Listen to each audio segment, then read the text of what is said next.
सब केहू खोजा था कि पवन सिंह पुरानका मूड में वापस आ जा। लागत था कि पवन सिंह पुरानका मूड में एकदम वापस आ गइल बड़न। एगो देवी गीत के शूटिंग के फोटो वायरल होता।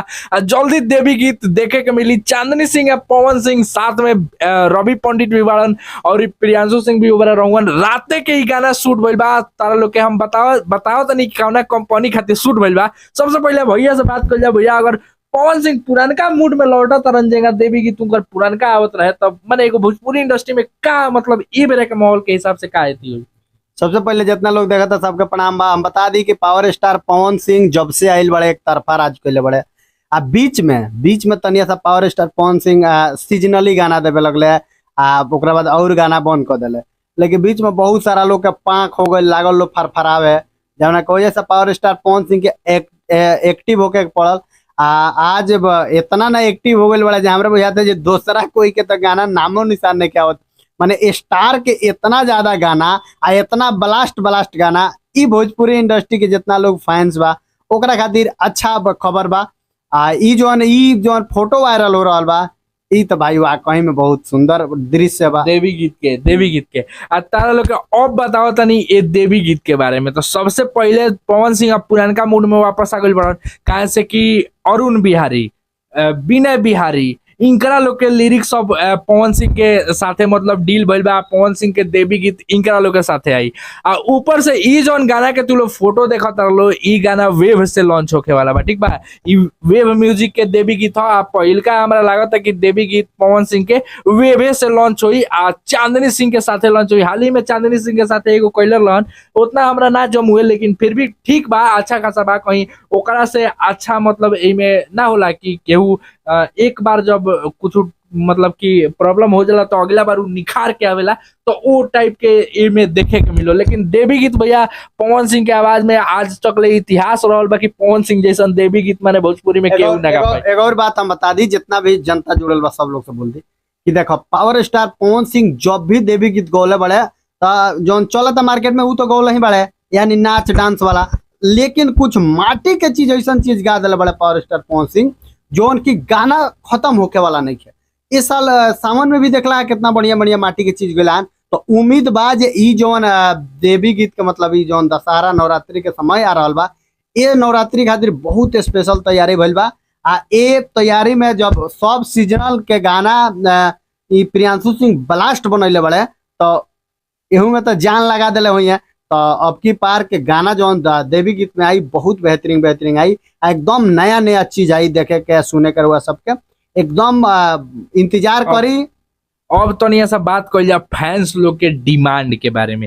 माने फैंस लोग कहेला कि पुरानका टाइप के गाना आवे के चाहिए जगह माई डोली चलली रहे चाहे ए बेर आई रहे भोले बाबा खोली ना माने जौना हिसाब से पवन सिंह भक्ति खातिर जानल जालन ओ टाइप के आवे के चाहिए। गंगा जी नहैबो ए मैया चाहे बहुत सारा उनकर गाना बावे जो सुपर हिट भइल बा तो ओ टाइप के गाना खातिर भैया बनावल गइल बा माँ आमा भक्ति।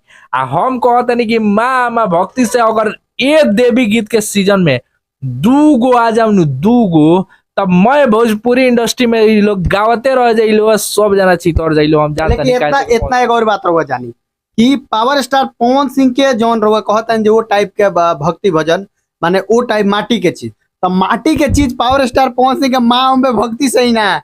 बाकी सब कंपनी चाहेला जे माटी के चीज कुछ गाय कैमरा के देश काहे कि माटी के चीज जब भी गावेला तो अमर हो जाला गाना।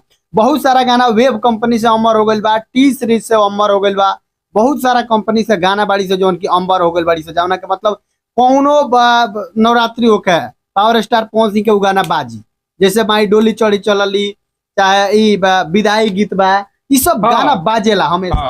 अब तनिया सामने के पवन सिंह से एगो रिक्वेस्ट बा भैया पवन सिंह के टीम के केहू भी देखत होगो तो ई खाली हमरे ना है जितना फैंस लोग देखत लो जितना भाई लोग देखत लो सब केहू के रिक्वेस्ट बा ई कि ए देवी गीत के सीजन में पवन सिंह के एगो विदाई गीत आवे के चाही। ठीक बा काहे से कि हम बहुत हम मतलब बहुत ऐसा कमेंटो आई रहे कि भैया ऐसा बात बा। इंस्टाग्राम पर लोग हमरा के टैग कर हुए मैसेज कर हुए कि इंगा मतलब पवन सिंह से रिक्वेस्ट कर जा। तो जे भी पवन सिंह के टीम के अगर केहू देखता तो ये वीडियो पवन सिंह के फॉरवर्ड कर लो चाहे पवन सिंह से विदाई गीत जौन बा उ मतलब कि गवा दलो। एक और बात हम बता the power star Pawan Singh के आवाज में विदाई गीत जौन होला न भाई वहाँ कहीं दिल से एगो हऊ जौन विदाई गीत तुमकर बाप अखिया से हर अखिया से नीर और तो हर उ बेरी उ बहुत बाजेला। पुराना गाना है, लेकिन ओकरा बादो हर सीजन में बाजेला। तो उम्मीद बा जे ओइसन गाना पावर स्टार पवन सिंह दिए आ ओइसन हमनी के छोड़ी के नगरिया माई तो बहुत बेहतरीन उ सब गाना बाड़ी सन। तो ऐसन गाना पावर स्टार पवन सिंह से उम्मीद बा जे इस साल से गाना आई नु कि दीपक भैया के इस साल देख रेख में नवरात्रि चलता आ दीपक भैया जब देख रेख करता रहे तो बहुत बेहतरीन बेहतरीन गाना आई और वो सब उम्मीद रखी। बाकी ये वीडियो के बारे में तारा लोग के क्या ख्याल एक बा? और बात हम बता दी, माने गाना आवे के एगो औरी मतलब 100% शंका इस बा कि बीने बिहारी जी रोहस उ गाना ना आवे ऐसन हो सकता।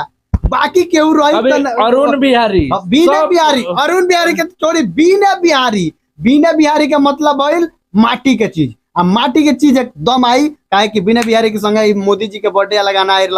बाकी रोवा सब देखबे कनिया। बाकी खूब आशीर्वाद दी, कमेंट करके आपन राय जरूर बताई लो। वीडियो को लाइक कर लो, शेयर कर लो, मिलते नहीं अगला वीडियो में।